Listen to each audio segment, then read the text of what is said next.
মসজিদগুলোকে আল্লাহর ঘর বলা হয়, মাদ্রাসাগুলোকে নবীর ঘর বলা হয়। মাদ্রাসায় ইলমে দ্বীনের চর্চা হয়। ইলমে দ্বীন যেটা, এটা জাগতিক জ্ঞানের মতো নয়। জাগতিক জ্ঞান মানুষের মাথার থেকে বের হয়, আর ইলম যেটা, এটা আল্লাহ পাকের সিফাত।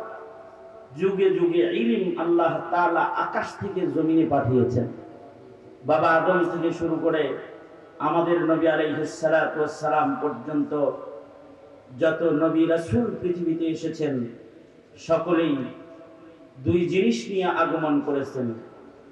ইলম নিয়ে আগমন করেছেন, তাওহীদ নিয়ে আগমন করেছেন। নবীরা একত্ববাদ নিয়ে আগমন করেছেন, নবীরা ইলম নিয়ে আগমন করেছেন। জমিনের বহুত্ববাদ দূরীকরণে নবীরা তাওহীদ নিয়ে আগমন করেছেন, একাত্মবাদের আওয়াজ নিয়ে আগমন করেছেন, আল্লাহ পাকের পরিচয় নিয়ে আগমন করেছেন। পাশাপাশি জমিনের মানুষের মধ্যে আমলীয় চারিত্রিক অবক্ষয়, আদর্শিক অবক্ষয় ঘটে গেলে নবীরা ইলম নিয়ে আগমন করেছেন। ইলমের আলোর মাধ্যমে সমাজের জাহিলিয়াত ও অন্ধকারকে নবীগণ যুগে যুগে দূর করেছেন। আমাদের নবী আলাইহিস সালাতু ওয়াস সালাম ইলম নিয়ে আগমন করেছেন। তবে আগের জমানায় এক নবী চলে গেলে আর এক নবীর আগমন হতো, কিন্তু আমাদের নবী আলাইহিস সালাতু ওয়াস সালামের আগমনের পরে কিয়ামত পর্যন্ত আর কোন নবীর আগমন, নবীর হিসাবে নবীর আগমন নাই। আমাদের নবীজিকে আল্লাহ তাআলা শেষ নবী এবং শ্রেষ্ঠ নবী করে এই পৃথিবীতে প্রেরণ করেছিলেন, এবং নবীজির কাছে শ্রেষ্ঠ ইলম আল্লাহ তাআলা জমিনে পাঠিয়েছেন নবীজির মাধ্যমে। নবীজির পরে যেহেতু আর কোনো নবীর আগমন ঘটবে না, নবী হিসাবে নতুন শরীয়ত নিয়ে কোনো পয়গম্বরের আগমন ঘটবে না কিয়ামত পর্যন্ত। তাই কিয়ামত পর্যন্ত নবীর মাধ্যমে আসা যে ইলমটা আছে, এই ইলম জমিনে হিফাজতের জিম্মাদারিও আল্লাহ তাআলা গ্রহণ করেছেন, যাতে করে জমিনের মানুষ কিয়ামত পর্যন্ত ইলমের মাধ্যমে রাহমাতুল লিল আলামিন নবীকে পাইতে থাকে। আল্লাহ তাআলা বলেন, ইন্না নাহনু নাযালনা যিকরা ওয়া ইন্না লাহু লাহাফিজুন। আমাদের নবীজির কাছে শ্রেষ্ঠতম ইলমের ভান্ডার কোরআন, এটা আল্লাহ তাআলা নাজিল করেছেন। আর নবীজির এই ইলমের ভান্ডারকে জমিনে কিয়ামত পর্যন্ত হেফাজত করার জিম্মাদারি, দায়িত্ব আল্লাহ পাক গ্রহণ করেছেন। কিয়ামত পর্যন্ত সারা দুনিয়ার অপশক্তি মিলেও নবীর রেখে যাওয়া ইলমকে বিদায় করতে পারবে না। যারা নবীর ইলমের উপরে আঘাত করবে তারাই বিদায় হবে, কারণ এর সংরক্ষণ, এর হেফাজতের জিম্মাদারি নিয়েছেন কে? জোরে আওয়াজ করে বলেন, আল্লাহ তাআলা নিয়েছেন। এই কারণেই কিয়ামত পর্যন্ত কোন মানুষ যদি ইলম হাসিল করতে চায়,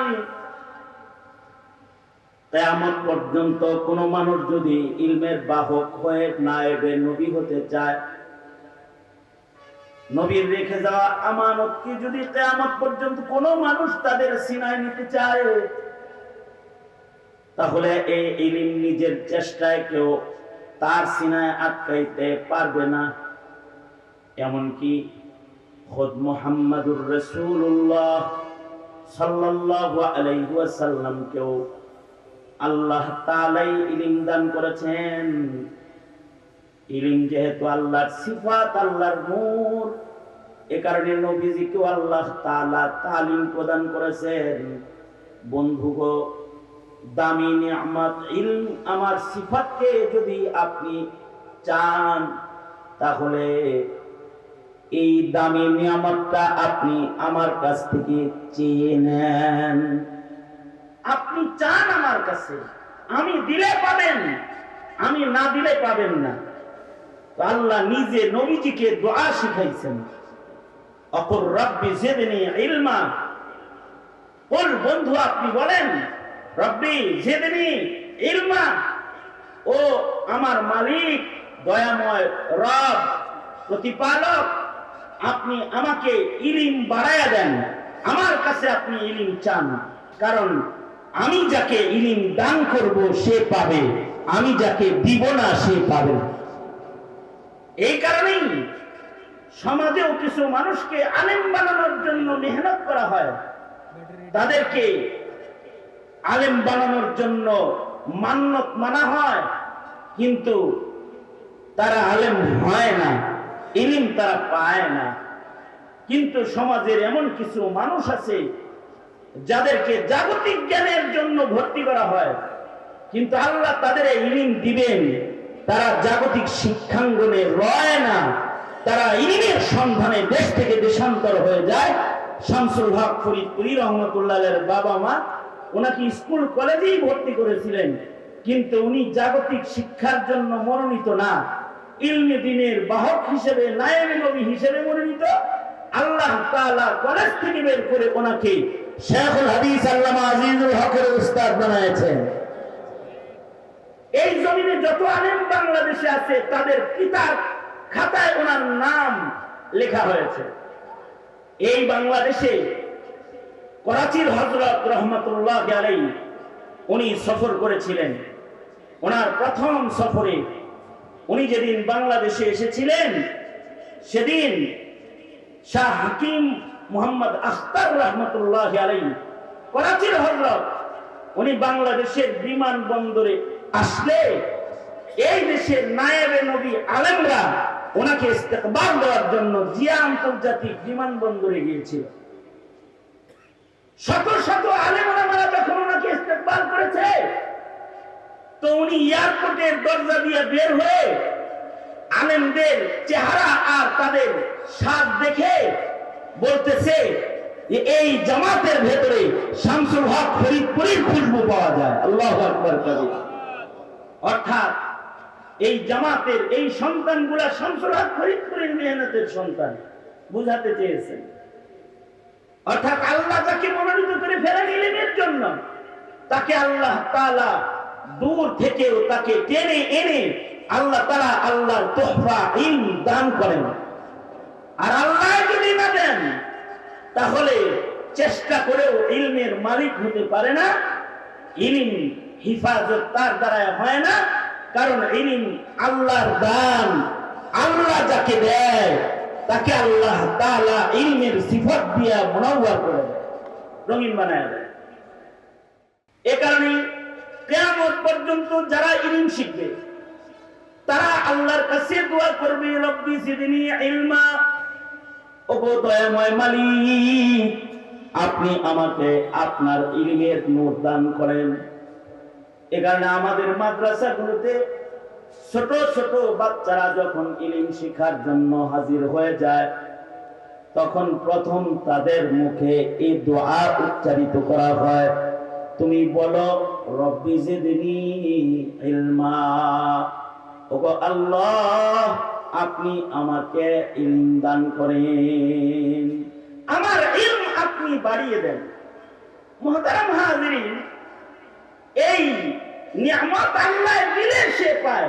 যখন আল্লাহ দেয় তো 7 বছরের একটা বালক 30 পারা কোরআনের হাফেজ হয়ে যায়। আল্লাহু আকবার বলে বলেন। বয়স কত বছর? 7 বছর। 8 বছরের বালক বালিকা, ওরা কোরআনে কারীম পুরাটা সিনার মধ্যে ওদের লৌহে মাহফুজ হয়ে আটকায় যায়, কারণ তাদের কলবে এই সিনাকে ইলমের দ্বারা অঙ্কিত করার জিম্মাদার কে? আল্লাহ। নিজের ইচ্ছায় পারে না। এ কারণে আমাদের মাদ্রাসাগুলোতে অনেক জাকি ছাত্র যাদের ব্রেন খুব ভালো, তাদের ইলমের নিয়ামত থেকে মাহরুম হালতে পাওয়া যায়। আবার রবিউল জেহেন, যাদেরকে আল্লাহ তাআলা জেহেন যাকাওয়াত কমজোর বানাইছেন, এদেরকেও মাহেরে ফুনুন পাওয়া যায়। যে হারফনের মহারাত আল্লাহ তাআলা তাদেরকে নিজের পক্ষ থেকে তোহফা হিসেবে আল্লাহ তাআলা তাদের দিয়ে দেয়।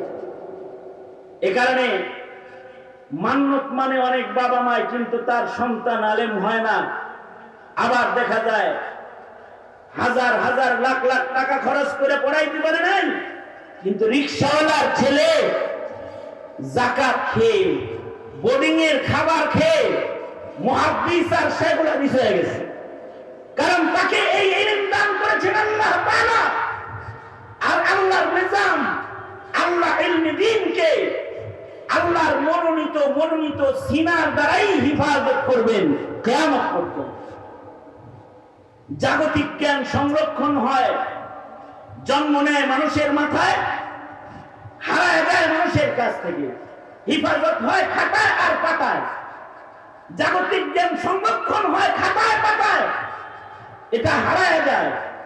কিন্তু ইলমে দ্বীন যেটা, দ্বীনি জ্ঞান যেটা, এটা নাজিল হয়েছে আসমান থেকে, এটার হিফাজতের জন্য খাতা অথবা পাতারও জরুরত হয় না।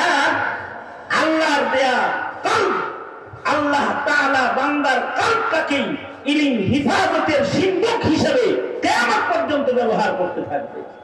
খাতা পাতা লাগবে না। এ কারণে দুনিয়ার খাতা কলম যদি একসাথে পানিতে ডুবে যায়, অথবা দুনিয়ার লাইব্রেরি গুলো যদি একসাথে আগুন দিয়ে পড়ে যায়, কম্পিউটারের সফটওয়্যার গুলো যদি একসাথে ভ্যানিশ হয়ে যায়,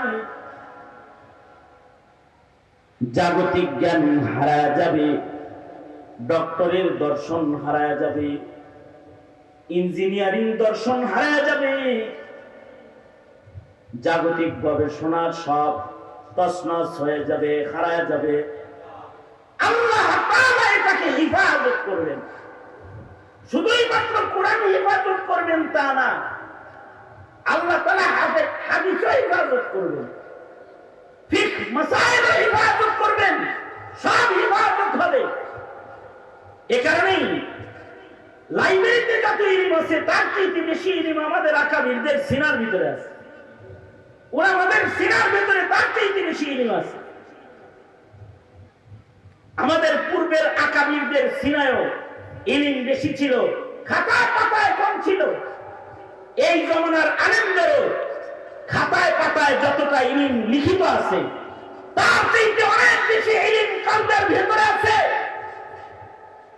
আল্লাহ তাআলা মুমিনের কলবটাকে ইলমে দ্বীন হিফাজতের সিন্ধুক হিসেবে ব্যবহার করতেছেন, এবং এই সিন্ধুক হিসেবে ব্যবহার করার কারণেও আল্লাহ তাআলা আলেমদেরকে ময়দানে মাহশারে এমনিই মাফ করে দিবেন। সুবহানাল্লাহ, জোরে করে বলেন, আওয়াজ করে জোরে বলেন, আওয়াজ করে জোরে করে বলেন সুবহানাল্লাহ। কারণ আলিমের সিনায় ইলম সংরক্ষণ করতেছেন কি? আরো জোরে করে বলেন, কে করতেছেন? আল্লাহ যেহেতু সংরক্ষণ করতেছেন। আপনারা খালি সামনে যারা বলছেন তারাই বললেন, আর চেয়ারে যারা আরাম করতেছে এরা চুপ করে বসে থাকেন। সবাই দোনো হাত উপরে তোলেন, দোনো হাত উপরে তোলেন, সোজা করেন, সোজা করেন, আঙুল খুলে দেন, নাড়াচাড়া দেন, জবান খুলে সকলে মিলে বলেন সুবহানাল্লাহ। এটি বেশি আওয়াজ পাবেন না, জোরে আওয়াজ করে বলেন সুবহানাল্লাহ, আওয়াজ করে জোরে বলেন আলহামদুলিল্লাহ, আরো জোরে আওয়াজ করে বলেন আল্লাহু আকবার। আজকে কেউ বলবে না আস্তে কও আল্লাহু আকবার। এখন স্বাধীন বাংলাদেশ, জোরে আওয়াজ করে চিল্লায় বলেন আল্লাহু আকবার। আপনারা এই যেমন আমার সাথে ছিলেন ওরকম মেহেরবানি করে এই দিকে থাকেন। সেটা হলো ইলমে দ্বীন যেটা, এইটা হেফাজত করার জন্য সিনা আল্লাহ তাআলা ইলমের সিন্ধুক হিসেবে ব্যবহার করবেন কিয়ামত পর্যন্ত। ফয়সালা কার? জোরে আওয়াজ করে বলেন। এই কারণেই ময়দানে মাহশারে আল্লাহ পাকের ইলান হবে। আল্লাহর রাসূল বলেন, قال رسول الله صلى الله عليه وسلم قال رسول الله صلى الله عليه وسلم إن الله يبعث الناس يوم القيامة ثم يميز العلماء فيقول يا معشر العلماء إني لم أضع علمي فيكم لأعذبكم ইযহাবু قد غفرت لكم। আল্লাহর রাসূল বলেন, বিচার দিবস হাসরের ময়দান যেদিন হবে সব মানুষেরা আল্লাহর আদালতে যখন দাঁড়াবে, আল্লাহ তাআলা ময়দানে মাহশরে সেদিন জমিনের সকল আলেমদেরকে নাম ধরে ডাইকা ডাইকা আল্লাহ আলাদা করবে। ডেকে ডেকে সকল আলেমগুলা যাদের সিনায় কোরআন সংরক্ষিত, যাদের সিনায় হাদিস সংরক্ষিত, যাদের সিনার মধ্যে ফিকহ সংরক্ষিত, তাদেরকে আল্লাহ তাআলা ডেকে ডেকে আলাদা করবেন। আর আল্লাহ তাআলা তাদেরকে লক্ষ্য করে ময়দানে মাহশরে বলবেন, হে আলেম সমাজ, ইয়া মাশারাল উলামা, এই আলেম সমাজ, তোমাদের সিনার ভেতরে আমি আমার সিফাত ইলমকে হিফাজত করেছি, সংরক্ষণ করেছি, তোমাদেরকে আগুনে জ্বালাইবার জন্য নয়। আমি যেহেতু আমার ইলম আর আমার নূর, আমার সিফাতকে তোমাদের সিনায় সংরক্ষণ করেছি, শুধুই মাত্র এই সম্মানে আজকে হাসরের মাঠে আমি আল্লাহ তোমাদের মাফ করে জান্নাত দিলাম, যাও তোমরা জান্নাতে চলে যাও। এইটা দুনিয়ার কোন ডাক্তারকে বলা হবে না, জাগতিক জ্ঞানের শিক্ষায় শিক্ষিত কোন মানুষকে বলা হবে না। তবে হ্যাঁ, হাফেজে কোরআন বাচ্চাটাকে এটা বলা হবে, একজন আলেমকে এটা বলা হবে। কারণ কি? তার কাছে ইলম আছে, ইলমের দাম জাগতিক জ্ঞানের চাইতে ইলমে দ্বীনের মূল্য বেশি। কারণ জাগতিক জ্ঞান এটা হার জমানায় একরকম হিফাজত হয় না, হারায়া যায়। কিন্তু ইলমে দ্বীন এটা কিয়ামত পর্যন্তের জন্য ১৫০০ বছর আগেও যেমন সংরক্ষিত, এখনো তেমন সংরক্ষিত, আগামীতেও তেমনই সংরক্ষিত থাকবে।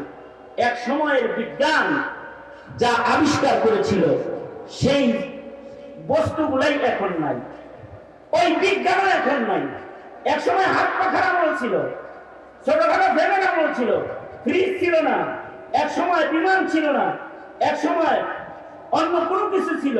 তখন যা ছিল এখন ওইটার চাইতে ভালো জিনিস এসেছে, সেই বিজ্ঞান এখন ডাস্টবিনে পড়ে গেছে। যেটা আগে ছিল, নতুন জিনিসের আগমনের মাধ্যমে পুরান জিনিস বিদায় নিয়েছে। কিন্তু ইলমে দ্বীনের সিফাত হলো এটা পুরান যেমন ছিল নতুনও তেমনই থাকবে, কিয়ামত পর্যন্ত মানুষের উন্নতি হবে। কিন্তু ইলম সময় মতো ওই উন্নত পৃথিবীকেও উন্নত রাস্তা প্রদর্শন করবে। ইলম পুরান হয়ে হারায় যাবে না, জাতির কাছ থেকে এটা হারায় যাবে না, বরঞ্চ এটা কিয়ামত পর্যন্ত জাতির সকল সমস্যার সমাধান দিবে। কারণ ইলম এর ব্যাখ্যা মানুষের কলব থেকে আল্লাহ তাআলা ইলম বাইর করবে। ইলম কিয়ামত পর্যন্তই আল্লাহ তাআলা মানুষের কলবের ভেতরে জন্মদান করবে। মানুষের কলবের ভেতরে নতুন নতুন ইলমের আমদানি হবে, মাসায়েল আমদানি হবে, যেই মাসায়েলগুলোর জড় আর গোড়া হিসাবে কোরআন ও সুন্নাহকে আল্লাহ তাআলা কিয়ামত পর্যন্ত হেফাজত করবে। এর থেকে ব্যাখ্যা হইতে থাকবে, বিশ্লেষণ হইতে থাকবে, কিন্তু হারায়া যাবে না। ১৫০০ বছর আগে আল্লাহর রাসূল বলে গেছেন, ইন্নামাল আমালু বিন্নিয়াত। আমল যতই নতুন নতুন আসবে, সব আমলের দারমাদার নিয়তের উপরেই হইতে থাকবে। ১৫০০ বছর আগে আল্লাহর রাসূল বলে গেছেন, কুল্লু মুশকিরিন হারাম। কিয়ামত পর্যন্ত বাবার জায়গায় আরো অনেক কিছু আসবে, ইয়াবা বাবার জায়গায়, সেগুলো নবীজির এই ইলমের নীতিমালার মাধ্যমে হারাম হিসেবে সাব্যস্ত হবে। ওইটাকে হারাম করার জন্য নতুন আয়াত আসমান থেকে নাযিল করা লাগবে না। ১৫০০ বছর আগে যেই আয়াত দিয়ে মদ হারাম হয়েছে, এই যুগে এসে ১৫০০ বছর পরে সেই হাদিস, সেই আয়াত দিয়া কিয়ামত পর্যন্তের জন্য যে নতুন নতুন হারাম জিনিস আমদানি হবে, ওইটা হারাম করার জন্য কোরআন ও হাদিসের নুসুস ও উসুলগুলি যথেষ্ট হবে, নতুন উসুলের আমদানিও করা লাগবে। কিয়ামত পর্যন্ত মানুষের আখলাকের উন্নয়নের জন্য নতুন ইলম লাগবে না। কিয়ামত পর্যন্ত যত মানুষ আসবে তাদের সকলের আখলাকের জন্য, উন্নতির জন্য উতিতু জাওয়ামিউল কালিম, জাওয়ামিউল কালিম নবীকে আল্লাহ তাআলা এমন ইলম দান করেছে যে তার কথা, তার ইলমগুলো কিয়ামত পর্যন্ত মানুষের আখলাক ঠিক করবে। যেমন উদাহরণস্বরূপ আল্লাহর রাসূল বলে গেছে, আল মুরইন মুমিন, আল মুমিন মিরআতুল মুমিন, কিয়ামত পর্যন্ত মুমিন মুমিনের আয়না হিসাবে কাজ করতে থাকবে। আখলাকের উন্নতি নবীর এক হাদিস দিয়েই হবে। গীবত বন্ধ হবে, দোষ চর্চা বন্ধ হবে, দোষ লেখালেখি বন্ধ হবে, এক হাদিস দিয়েই বন্ধ হবে। নতুন হাদিসের জরুরত পড়বে না।